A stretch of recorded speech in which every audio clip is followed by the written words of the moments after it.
Okay, so this right here is a very, very typical example of my raiding experience.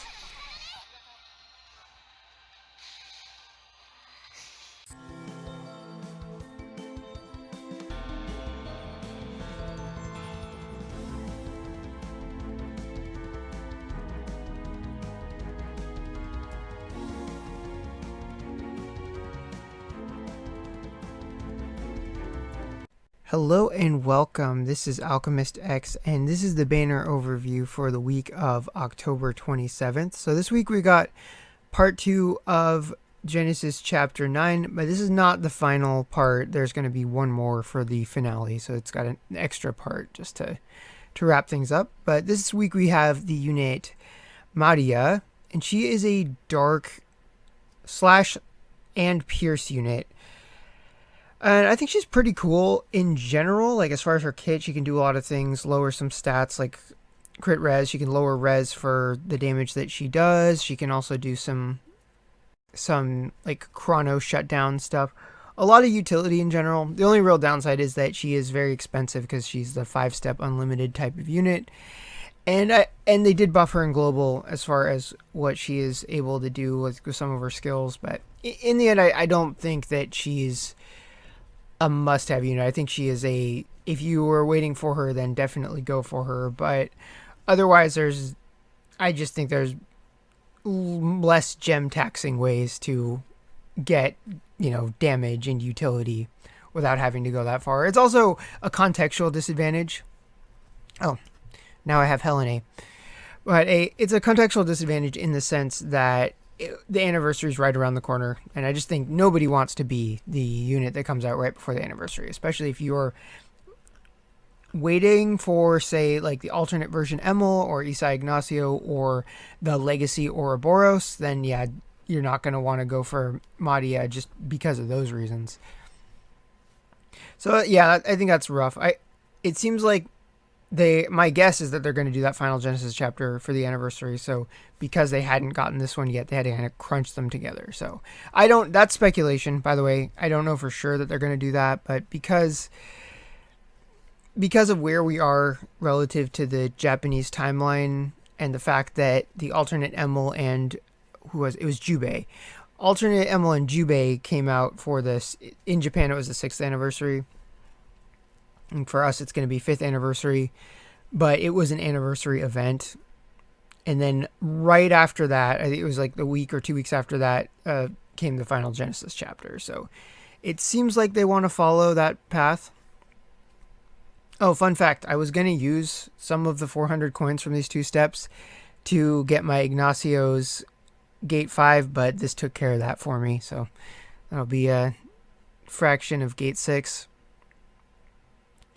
But yeah, it seems like they need to do that, the stuff that I mentioned before. Plus, if you've looked in the Memento gallery, you'll see the desert mementos are in there, and so I haven't done that yet, and we're a little bit overdue for that. So I'm guessing the Ryle and Aswald Job Plus events are going to be for November. And besides that, there's not really much else, but not counting collabs that we may or may not ever get, and not counting holiday things, which always happen on the respective holidays. So there's really not many options for global to do unless they pull out some global original content, which, to be honest, has been a while. So I'm hoping that they do that. But anyway, let's jump into the banners. And here we are at the banner. So there's quite a few paid banners. There's one where you can guarantee a unit among this pool. I don't think it's that great. There's definitely really good units on there, but also kind of meh units or units who are good, but you just wouldn't want to get them from a paid summon like Carla. So I think that one is too dicey. If you happen to be watching this video in the hour between when it posts on YouTube and when the Alchemist code resets, there's some weekend banners. They're just reroll banners with an extra reroll, which is good. That makes them a little more valuable than your average reroll banner, but all the same stuff applies with them. They're still kind of dicey, but not the worst type of banner for sure. And then there's a pretty typical, that's the wrong one, pretty typical with a hyper limited unit type of paid banner where it just exists to make you spend less free gems in exchange for spending tons and tons of real money. So this is really only beneficial if you are, whaling for a character. Then we get a banner that's, in my opinion, kind of broken right now because the text very clearly says selectable mementos include all limited mementos before August 2022. But if you look at this selection, there are definitely some pre-August mementos missing. Like, for example, Zafaras's, some of the late summer, Ikasa, Soul Ein's mementos, Bashini's third memento, Catanova's third memento. I put in a ticket about this, but I put that in on Friday, and they pretty much never do anything over the weekend. So it remains to be seen whether or not they're going to fix this banner. If they fix it, then I think that it's really good. If they don't, then it's just kind of average. Just because some of the ones that are missing are some of the ones that would make being able to select mementos more worthwhile. And speaking of worthwhile, this relief summon is not. So then we get to the Matia summon. So this one is pretty self-explanatory. If you do want to get Matia, then this is the place to do it. You get one pull for free, and then the rest of it's just keep going and either pull her or transmute her once you have enough shards. Same thing is true for Bianca. Both expensive, but definitely good. And if you like them, then it's hard to put a gem price on that. There is a 3-step that I don't think it's that great. I mean, the units involved are great, but because it's all random, like which soul shards you get, unless you want it all 4 equally, otherwise you could just buy shards of them in the shop when they're available and just do it that way. Then we get to the coin banners. They are excellent, as always, assuming that you have Genesis characters that you want to raise, which I'm going to guess most people do just because they've been a lot more accessible as time has gone on. So really it depends on which ones you care about. If you happen to be re-rolling or wanting to re-roll in the next few days, the one I would recommend would be the one with Andex and Nimble on it, just because it overall really good pool of units.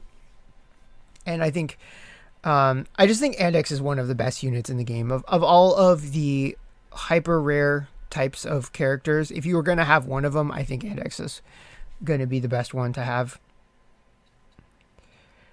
Then we get to the pre-anniversary gem syncs. So if you tuned in last week, you'll know that I said that these are going to keep happening until the anniversary hits. And I think these are a perfect example of that. Because it's not a bad setup in terms of what you're actually getting. You drop 2,500 gems, you get 3 5-stars guaranteed, and it can be, as far as I know, I'll make sure I'm not mixing it up with something else. Yeah, it's just, as long as it's not collaboration, it's fair game. So no guarantee that it's going to be limited or what you would want to get, but it's basically the equivalent of a frequently seen paid banner just for free gems. So that by itself is really, really good. It's just, it exists to drain your gems before the anniversary. So if you've got a lot to burn, doing these a couple of times might be worthwhile, but otherwise I would just keep saving, because don't fall for the bait. If you want to get Matia's or Bianca's memento, you can get it here. 9 steps. Pretty standard stuff. I do like that it's just those two. There's no diluting the pool with normal pool mementos or anything like that. There's also 9-step for a bunch of really good global ones, especially Morrigan is a kind of character her mementos make a huge difference for her. Emers too. So overall, it's a good pool if you just happen to be in need of one of those. And then for stuff from last week, anything Julia or Halloween you could still do until Wednesday night. So yeah, that is all I have got for this week. So if you are going for Matia, I wish you good luck, and I will see you all next time.